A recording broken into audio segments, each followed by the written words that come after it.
Come. Sit down. Sit down, Shraddha. Thank you so much, sir. Shraddha, introduce yourself. Yes, sir. So I'm Shraddha Gome. I'm from Indore, Madhya Pradesh. I did my schooling from Indore and I did my graduation in law from National Law School of India, University, Bangalore. In Bangalore, I was fortunate to be recipient of 13 gold medals and also led the student body as its vice president. Thereafter, for a brief stint, I worked as a legal manager with Hindustan Unilever Limited. In 2020 January, I resigned from my job to full-fledgedly prepare for civil services, and I'm grateful to be sitting before such an esteemed panel. Shraddha, first thing, don't shake your head so much. Yes, sir. Look at the member who's asking you questions. Sure, sir. Now, tell me something about your hobbies. Yes, sir. So I'm very passionate about writing on social legal issues, especially advocacy work. I pursue that in a twofold manner. First aspect, I write for leading newspapers and journals on issues such as unconstitutionality of marital rape or right to privacy. I also pursue my advocacy work through being India's representative to One Young World, which is a global forum for youth leadership. We start with Dr. Sinha. Okay, Shraddha, you said you were representative One Young World Summit. Yes, sir. So, and you represented India Yes, sir. in London. Yeah, yes, sir. So, you justify, you are a student of laws and you have been India's ambassador also. So, you justify India abstaining in UN General Assembly vote. You are aware of it? Yes, You sir. read the paper today? Yes, indeed, You sir. justify. Yes, sir. Sir, as you mentioned, today India abstained from the resolution that was passed in Human Rights Council vis-a-vis suspension of Russia for its alleged violation of international law. So, India has historically also followed a policy of non-alignment. What I mean by non-alignment would be strategic autonomy. That is, our national interests have to be considered vis-a-vis our pursuit for diplomacy. And in this context, I think India's stance is justified. And it has been consistent in a manner, sir, that it has done the same via Russia's when Slovakia has been undertaken. Similarly, America's invasion of Iraq when that was undertaken. So India has consistently ensured that it does not interfere or follow a policy of non-intervention in domestic affairs. Right. But at the same time, sir, I think it's a very responsible decision vis-a-vis because we have also been. But Shraddha, the point is abstaining a policy? So abstention is not a policy. It's abstention is an act in pursuit of our national policy of strategic autonomy. Okay, so why did India abstain in this particular? What is India's objection? Or what is India's goal on this particular vote at the UN General Assembly? Why did India abstain?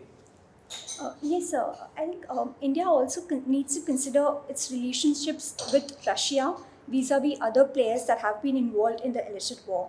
And abstention is reflection of the same maturity at international relations that we have reflected upon. So I think it was in pursuit and in consideration of all our national interests taken together. Okay, all right.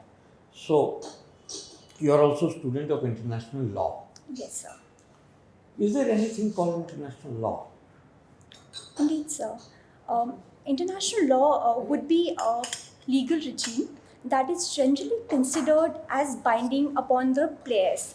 Now, sir, we have seen expansion in international law, both at horizontal So, level. is this international law binding on anyone? No, sir. I think it's binding vis-a-vis states in their own wisdom choose to follow it. Own wisdom in international politics doesn't count. Indeed, sir. So if the law is not binding on anyone, then what is the force of law? Yes, sir. I think people and public opinion is the greatest force that is behind the flourishing of international law. So the reason it's not binding is also a recognition of the fact that it deals with players who are treated as sovereign and equal. And because it's mostly predominantly. And in international law, you believe there is something called equal and sovereign? Indeed, sir. There is. Ukraine is equal and sovereign to what Russia has done. No, sir. I think equal and sovereign is an ideal that we aim to achieve, and So that's that's the point I'm saying. indeed, sir. It's just an ideal. Its might is right. Indeed, sir. So where is the law? Law is about equality. It is about justice. Does international law provide anything like that? So it's a pursuit towards the goal that have been enshrined in Article 2, Subclause 4 of UN Charter, including the goal. So what is the key element of international law? So international law key element, I would say, is the goal of achieving international peace and security in consensus. And it's not a pursuit that could be backed by legal sanctions. So as you correctly mentioned, though the ideal is equal and sovereign, there is power imbalance, there is asymmetry, and we have seen. Okay, let me just give you one example. International Court of Justice. Indeed, sir. It passed certain order to Pakistan on Kulbhushan Yadav case. Has it followed anything? Right, sir. Has it followed anything? No, sir. Okay, thank you. Thank you, sir. Shraddha, Yes, sir. you have studied law at a very prestigious institution. Yes, sir. Let me see how much law you can apply to practical problems in the government. Definitely, sir. First, some very simple question. In the Companies Act, what do you mean by a special resolution? Yes, sir. So special resolution would be passed via special majority. It might be for matters. So generally, we divide it into procedural matters or matters of importance for a company. If I may give an example, if there's an amendment that needs to be undertaken in Article of Association or say Memorandum of Association, that could not be amended by a simple majority and would require special resolution backed by a special majority. Ideally, it would be 2/3 of the members present and voting. 2/3. It may vary. It's also decided by the Charter or the Article of Association and Memorandum of Association, but the general practice may be 2/3 of members present and voting. All right. Now my follow-up question. In the banking sector, let us say, we allow FDI and FII to the extent of 74%. Why this ceiling of 74? Yes. So there's a concept of effective control that's been prevalent, especially in financial sector that's there.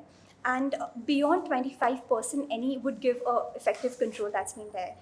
So generally, the majority, special majority, would require at least 75% of the voting. Yes. And if we breach that threshold, to keep that aspect in check, generally as a prudence measure, we keep it Very at good. 26%. Very good.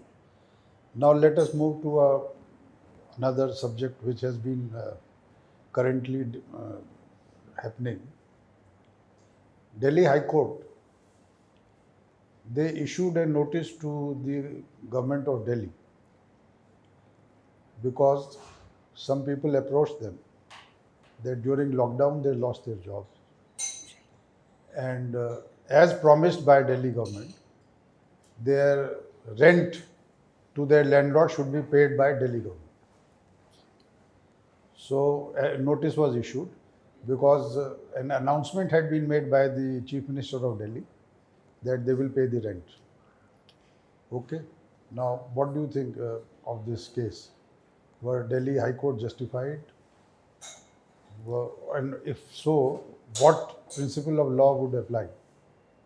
Yes, sir. So, in this given situation, as you mentioned that Delhi government had previously promised them a waiver of their rent, which would be paid by the government. In pursuance of the same, I would apply a doctrine of legitimate expectation, which is under Article 14 of the Constitution, which says that if a promise has been made by the government and it results in a legitimate expectation on part of the person who has been promised so, and they do act upon it, then the other person cannot go back on their promise. So any act of Doctrine of legitimate expectation. Indeed, sir. What about promissory estoppel? Yes, so that would be equally applicable, sir. Promissory estoppel. Indeed, sir. Now, this was also invoked in one of the recent judgments by another High Court, not regarding payment of rent, but some other issue. Okay, sir. Are you aware? I'm not aware, sir. I'm sorry. I would read upon it. Okay. There has been some discussion about Uniform Civil Code. What are your views? Sir, I believe that pursuit of a uniform civil code has been a long one, enshrined in Article 44 of our Constitution as well. However, sir, uniformity cannot come at a cost of unity of the country.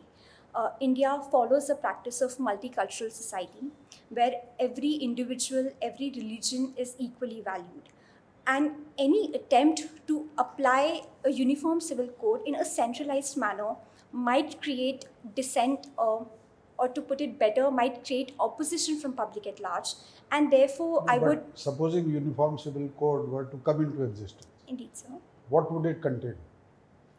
So it would generally deal with the civil matters governing individuals, Such as? marriage, such as adoption, guardianship, and therefore civil matters would be covered. Okay. And what will be the content on these matters? It would lay down, so basically it would codify personal laws to that extent.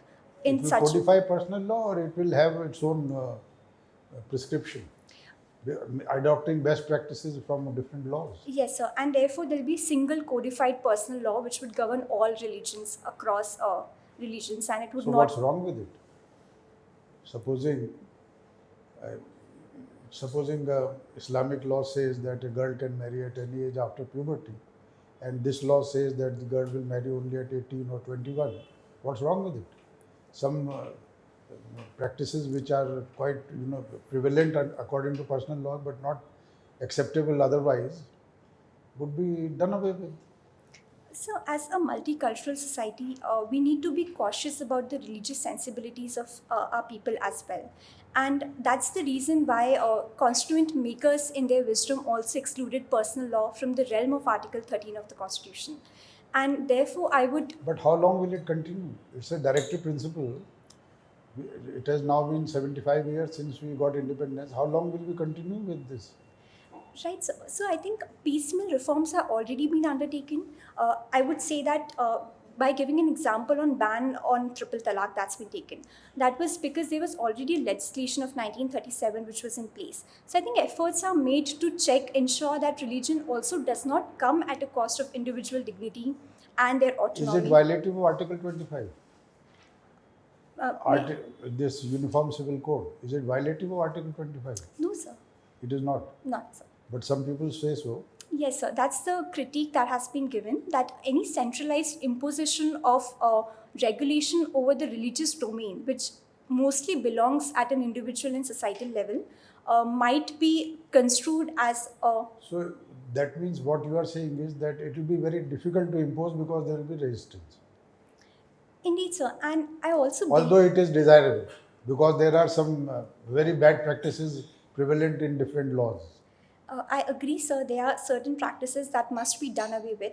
But I also believe and would support the stance that has been taken by Law Commission of India in its 2018 consultation paper, where it said that it may be desirable, but it cannot come at a cost of unity of India, because uniformity is not unity, and India's strength is its diversity, and I think we must respect it. Okay.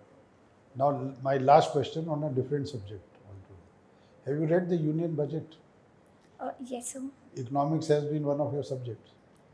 Yes, sir. First year of law school, yes, as a part of BA course. Okay. So tell me the main features of Union Budget. Yes, sir. So I think there have been two crucial pillars of Union Budget. One would be in terms of infrastructure impetus that has been given. It really consolidates the efforts that have been made in previous times, be it via national infrastructure. What is the provision? Pardon, sir? What is the provision for infrastructure development? Indeed, sir. So we have national infrastructure pipeline that has been undertaken. We also have now given liberty to our at a local level. For example, municipal bonds are being encouraged. There was recently. Madam, we are talking about budget provision. So you are talking of items outside the budget. Indeed, sir. What is the budget provision for development of infrastructure? That was my question. So I may not be able to recall. I'm sorry. Can you tell me what is the size of the budget? Total size of the budget? So I'm not sure. Not sure. Not sure. Can you tell me what is the fiscal deficit envisaged? So I may not be sure of the exact number that's there. All right. Thank you. Thank you, sir. Aradhana. So Shraddha, I'll just pick up from where the chairman left. When does what is fiscal deficit used as an instrument for? Right, ma'am. Ma'am, it's actually a balancing aspect between the expenditure and the revenue that's been undertaken by the government. Now, it also reflects the overall borrowing that's being there on the government. Now, it's an important parameter when it comes to ensuring that we maintain fiscal Understand my discipline. question. I said, how is fiscal deficit used as an instrument for development? For development. May I take a moment, ma'am? Yes.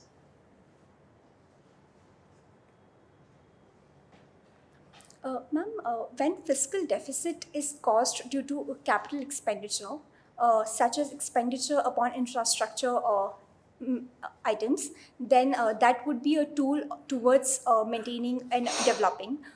However, fiscal deficit when comes at an expense of revenue expenditure, which may not be very necessary at such time, then it may All right. not aid. Now, you know what MSP is. There's a lot of debate and discussion, farm laws.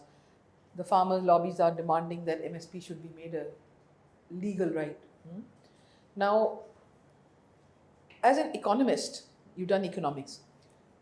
What does the formula for MSP that has been evolved make economic sense? What is the formula, first of all? Does it make economic sense to you?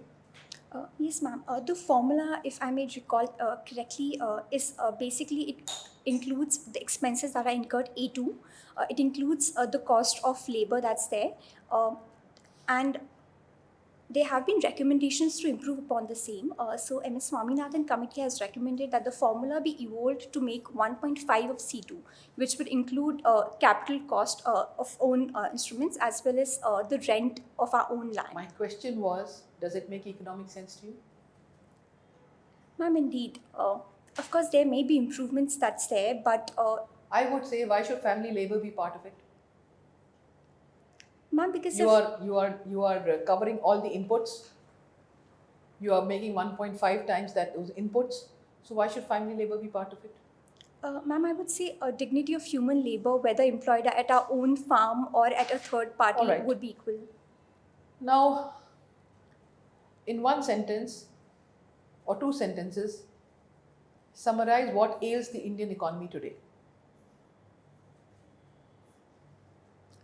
Ma'am, in two sentences if I have to put, first would be Indian economy needs to aim towards a more inclusive growth and a What do you remedy. mean by inclusive growth, by the way? Yes, ma'am. Inclusive growth would be where every section of the society has opportunity to participate in the growth process as well as benefit from the growth So process. how will they do it? How will they participate? Yes, ma'am. One of the remedy for that would be boosting the manufacture sector that's there, given the labor-intensive nature of our economy. Disconnect between what you're saying completely. Participating will be through a process.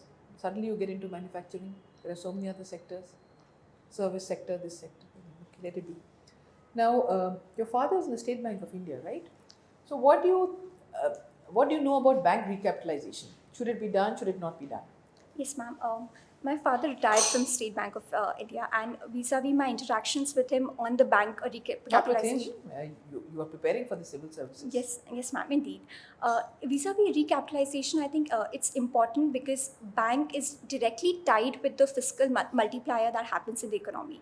The loan that we extend, the way it multiplies via passing through different hands. And therefore, putting money into the banking sector is important not only for... Why is recapitalization needed? One sentence. May I take a moment, ma'am, please? No, you don't need a moment for this one. Nothing. Okay, next question.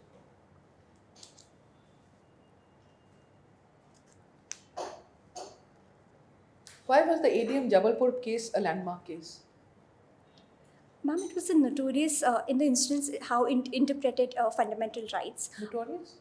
Yes, ma'am. It was not a very famous case when it comes to the interpretation. Well known, there's no value attached to it. Of course, ma'am, there is value attached to it. However, it has been not a very pleasant moment in the legal jurisprudence by virtue of its interpretation of the fundamental rights. It took a stand where fundamental rights were seen in more isolated manner, and clearly there has been change from the Menka Gandhi judgment where we In now... one sentence, what did the idiom Jabal, who was the judge, Justice Bhagwati, what did he say in one sentence, what did he hold? Ma'am, okay. Basically approved the suspension of fundamental rights in the event of emergency. No. Okay.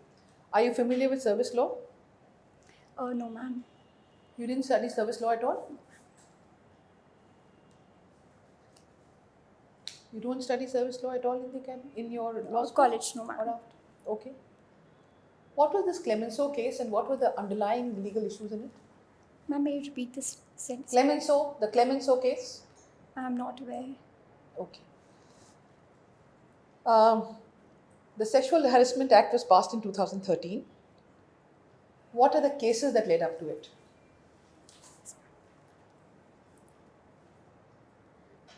Yes, ma'am. Ma'am, the origin of the case lies in the gang rape case that happened in Rajasthan. That is Bhavri Devi case that happened. It led the way the trial proceeded, the judicial delay involved, as well as the role of different stakeholders. Who was the litigant, incidentally? What was it called? What was the case called? Bhavri Devi judgment is the judgment name. I'm What not is sure. the case known as? I'm not very sure. All right, fair enough. Yes, and because of the lacunas that came to light pursuant to the judicial trial of the case, there were several PILs which were formed in the What court. were the legal issues? What did the court hold on legal ground? 4 legal grounds you can tell us. Yes. They went step by step in each issue. What were they? Yes, ma'am.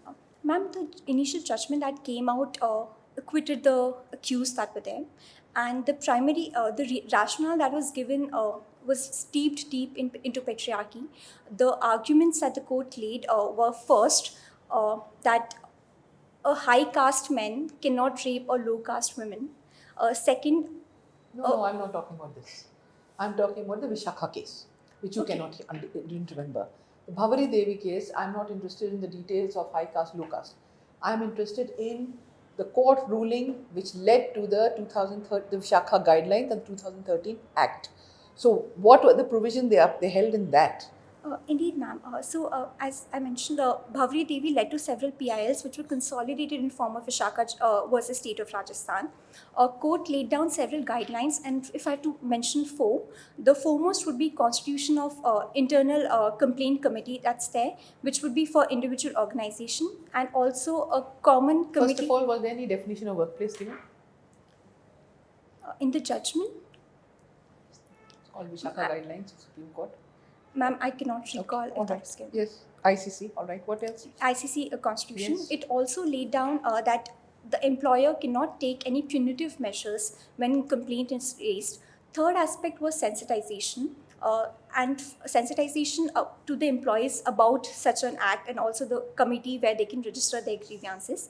And fourth most important aspect is the scope of the judgment. So it's not limited to the employees which are there, it would extend to contract laborers and even visitors in the premises. So, under the 2013 Act, if I, being a man, said to you, you're a mere woman, you know nothing, would that be covered under this Act or not? Ma'am, I would say no. Okay. Now, you were talking about the right to privacy, etc., etc. Just tell me where Section 377 of IPC stands today. Yes, ma'am. Ma'am, it has been narrowed down. I wouldn't say become void. It has been narrowed down to the extent that it no longer bars sexual relations between two consulting adults.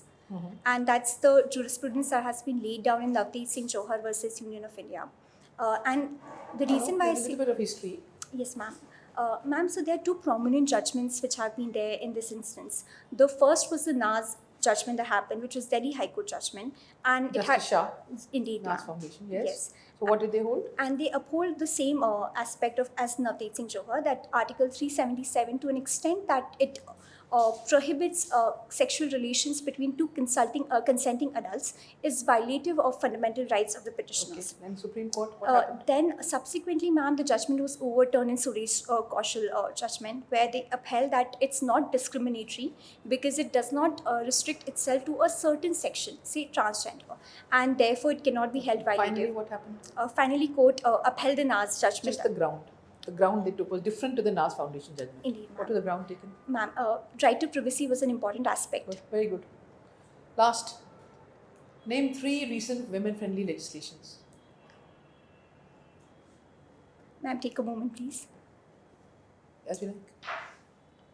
Ma'am, Disha guidelines have been laid down pursuant to the rape that happened, which Legislation and guidelines are different or the same? different, ma'am. So you're a lawyer. Legislation. Yes, indeed, ma'am. Sorry for the same. No, sorry. Never Ma'am, mind. not able to Never recall mind. at this Okay. moment. Okay, thanks. Thank you, ma'am. Shraddha, can I ask you a personal question? Yes, sir. Do you drink? No, sir. That's good because those who drink are not Indians, they are Mahapapis. Who said this?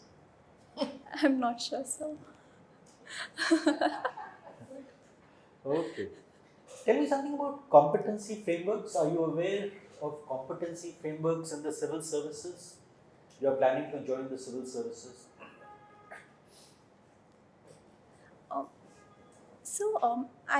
From the competency framework, I remember reading a document by Department of Personnel and Training where they laid down certain behavioral parameters and attributes. I'm not sure if you're referring to the same. I am. Yes, sir. So they have laid down certain criteria. For instance, definitions of different values like integrity would be foremost. Integrity was defined as consistently acting in a ethical manner. Similarly, Can you give me a global overview? Where do these competency frameworks exist? Which countries? Any idea? ma'am, Nolan Committee was one of the foremost committee that laid down this competency framework, and now they have been incorporated in majority of jurisdictions like UK and US. I remember recalling. I see a mention of Indore in your DAF. Yes, sir. What is the USP of Indore as far as Swachhta is concerned? Cleanest city. Yes, sir. It's been the cleanest city for the 5 consecutive years in India, and 2021 it also won overall best smart city. What were the reasons, in your opinion? So I would attribute this to two major factors. One, of course, is the initiative at leadership level, be it political commitment as well as the administrative framework. But I think the backbone of the success of Indore as the cleanest city has been the behavioral change that it has brought in the people. Swachhta today has literally become a people's movement. If I may give an example, for every locality, sir, there is a fixed timing for the van to come and collect the segregated waste. Even a 5-minute delay could cause a palpable unease among the people. So it's to that extent they have imbibed the habit of cleanliness and Good. So you've got that right. Now, as a lawyer, tell me, patent, copyright and trademark. These are examples of what? intellectual property rights. And what is the difference? Yes, sir. Patents is generally given for innovation. It could be over a thing or a process. It generally involves an inventive step and would lead to an industrial application. So, for example, patent over sewing machine, which was the first patent that was granted. Are you aware that an American president was granted a patent? I'm not aware, sir, but I definitely read upon it. And also Michael Jackson. Okay. My son is a patent lawyer. Okay. Okay. Judicial activism versus judicial overreach. How would you define the two and give me some examples? Indeed, sir. Judicial activism would be a proactive role played by the judiciary in ensuring that executive excess does not happen, or either there is no legislative vacuum that's been there. So generally for judicial activism, we follow a vacuum theory. An example of the same would be the judgment guidelines in Vishakha versus state of Rajasthan on sexual harassment. Because there was no legislative directions, therefore court seemed it right to lay down. And overreach? Overreach would be would be equivalent to judicial adventurism when judiciary actually interferes with the domain that belongs to either legislature or executive. Good. India follows. Now, my last question. Yes, sir. Biodiversity hotspot. How would you define a biodiversity hotspot? Yes, so biodiversity hotspots are generally those places which are rich and also endemic species are found, but at the same time they threat How of. many endemic species? There's a statistic involved here. Yes, sir. So if I'm not mistaken, 1,000 or more. I'm not sure if that's a correct. 1,500. Yes, sir. And the second feature? Second is threat of extinction that's there. Population decline, if I might recall, 40% of threat that's there. No, your recollection is incorrect. It's 70%. 70%, indeed, sir. Yes. How many biodiversity hotspots in India? So three. There again, you need to brush up. We'll talk about it in the feedback. Thank you. Shraddha. Thank you, sir. Shraddha, please wait for a few minutes. We'll call you for feedback. Yes, sir. Thank you so much, sir. Thank you, ma'am.